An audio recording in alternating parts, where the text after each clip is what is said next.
Hola, buenas tardes. Mi nombre es Valeria Abuela y soy residente de primer año del Centro Oftalmológico León. Hoy vamos a hablar un poco acerca de los procedimientos del sistema lagrimal.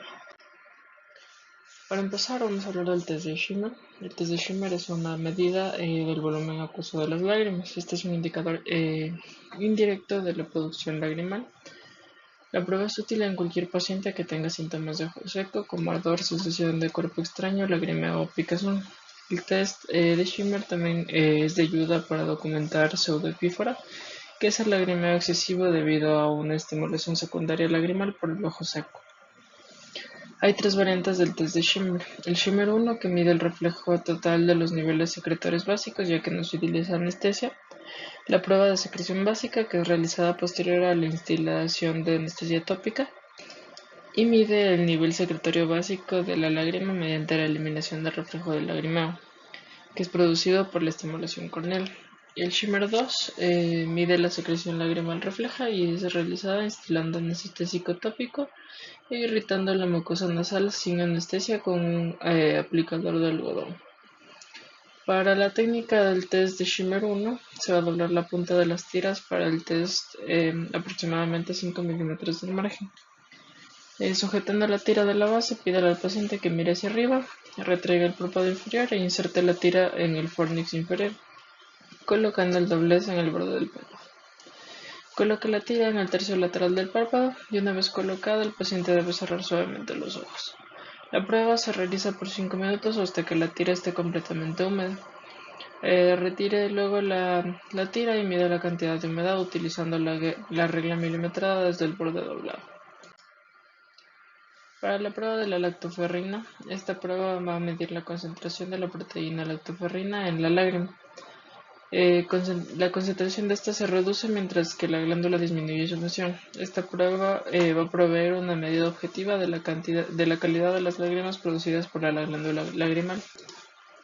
Esta prueba sola no diagnosticará al paciente con keratitis zika, pero junto con los hallazgos de la lámpara de hendidura y más otras pruebas de lágrimas, se detectará la mayoría de los individuos con ojo seco. La prueba de la lactoferrina se la realiza colocando una muestra de lágrima en una cámara de difusión que contiene gel con anticuerpos contra la lactoferrina humana. La lactoferrina en la lágrima se difunde en el gel y forma un anillo de precipitación, y este anillo se mide y se correlaciona con los valores de la lactoferrina en la lágrima.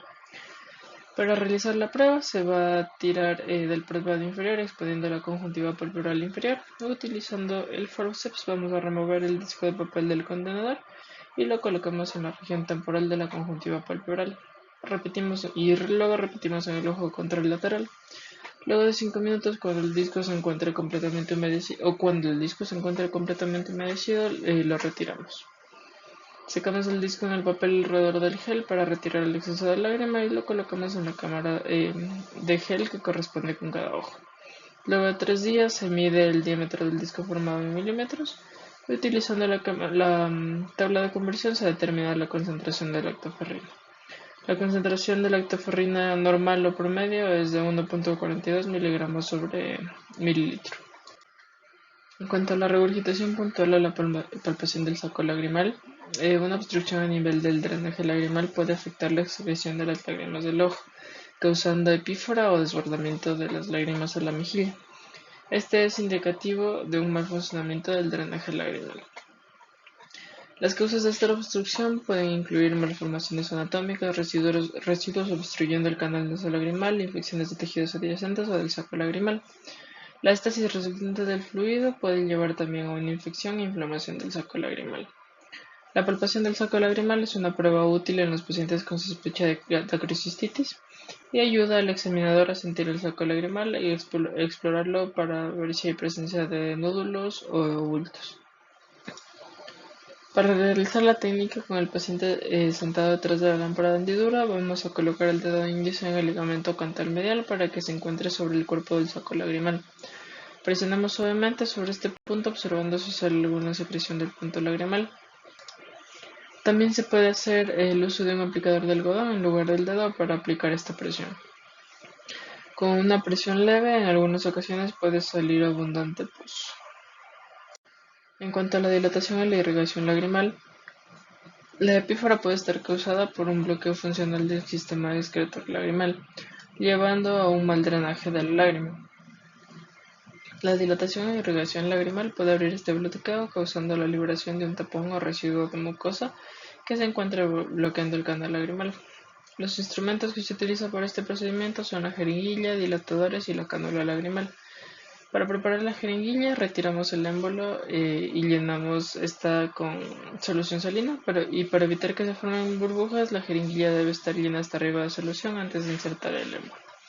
Anestesiamos el punto lagrimal colocando un apósito de algodón empapado en anestesia a nivel del punto lagrimal y dejarlo ahí por unos minutos, o alternativamente se puede instilar gotas anestésicas directamente al punto lagrimal y luego esperar varios minutos para que obtenga el efecto máximo. Una vez anestesiado, colocamos la punta del dilatador en el punto lagrimal y giramos entre los dedos avanzando lentamente la punta del dilatador hasta que el ancho del dilatador sea más grande que la abertura del punto lagrimal. Este punto se dilatará temporalmente y una vez ensanchado cambiamos a un dilatador que sea más ancho, en caso de ser necesario, para poder permitir el paso de la cánula. Luego removemos el dilatador e insertamos la cánula de manera perpendicular al margen del párpado y la insertamos aproximadamente unos 2 milímetros. Luego la giramos hacia un lado para que la cánula apunte nasalmente e insertamos la cánula otros 3 o 4 milímetros. Instilamos solución salina y le decimos al paciente que trague el fluido para evitar la tos cuando la solución llegue a la parte posterior de la garganta. Adicionalmente, le solicitamos al paciente que avise cuando sienta que este líquido ya llegó a su garganta, y una vez que esto ocurra, debemos ya retirar la cánula. La expresión de este líquido puede regurgitar por el punto lagrimal superior, y en caso de que esto pase, le pedimos a un asistente que cubra el punto superior y volvemos a realizar la técnica de irrigación. En cuanto a los test de tinción de Jones 1 y 2, estos tests son utilizados para determinar la permeabilidad del canal lagrimal. El Jones 1 o el Jones primario, para realizarlo hay que humedecer 4 tiras de fluoresceína y colocarlas en la conjuntiva pulporal inferior, cerca del punto lagrimal, para de esta manera crear un lago lagrimal que contenga fluoresceína. 5 minutos después solicitamos al paciente que se tape una fosa nasal y sople en un pañuelo blanco para evidenciar si hay presencia de fluoresceína. En caso de haber, el test es positivo y el sistema lagrimal se encuentra permeable.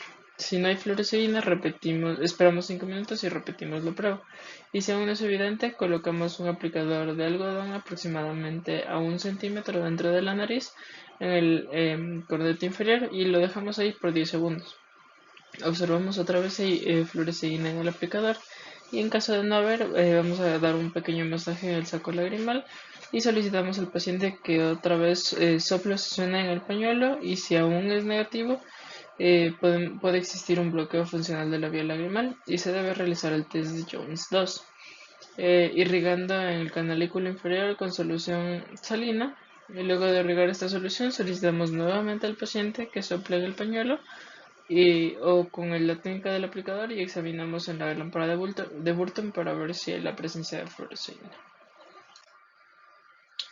En cuanto al implante intracanalicular temporal de colágeno, en los casos de ojo seco que no respondan al tratamiento con lágrimas naturales, se debe tomar en consideración otras estrategias como los implantes de colágeno, que van a disminuir la excreción de las lágrimas en un 60 o un 80%, manteniendo de esta manera el ojo lubricado y reduciendo los síntomas de la queratitis seca.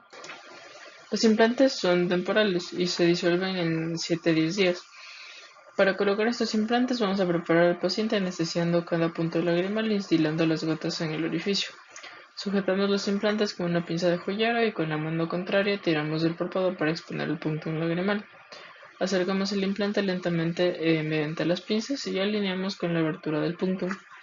Insertamos el lado más delgado lo más lejos posible, y una vez dentro del punto soltamos el implante y con las pinzas cerradas empujamos el implante hasta que se alinee con el margen del párpado. Luego se abre el forceps y con una punta empujamos aún más el implante hasta que ya no se observe más. En cuanto a la inserción de los tapones lagrimales, en el ojo seco moderado o severo, la oclusión del punto lagrimal va a retrasar el drenaje de la lágrima, permitiendo de esta manera que la escasa cantidad de lágrima bañe el ojo y lo lubrique. La técnica para la colocación de estos tapones es similar a la técnica de dilatación y irrigación, ya que se debe dilatar el punctum para poder colocar el tapón. Para realizar la colocación vamos a necesitar el punctum con un apósito humedecido en anestesia o instilando las gotas directamente en este. Empezamos con un tapón de 2.8 milímetros y utilizamos tapones más pequeños en caso de que el punctum se vea muy pequeño o haya dificultad para colocarlo. Colocamos la manga en la guía con el lado de la punta hacia el ojo. El tapón se mantendrá en la manga de plástico que ayudará también a mantenerlo en su lugar una vez colocado y al momento de retirar la guía. Vamos a dilatar el punto lagrimal y dirigimos la herramienta de inserción para que se encuentre en dirección al punto y empujamos el tapón hacia el canal lagrimal hasta que la base redondeada se sienta en el margen del párpado. El cuerpo del tapón se encontrará en el canalículo vertical. Si el puntum se reduce antes de colocar el tapón, hay que volver a dilatar e intentar de nuevo la colocación. Para retirar la herramienta de inserción, vamos a sujetar la manga externa con unas pinzas pequeñas y dejamos que la manga presione gentilmente la cabeza redondeada del tapón.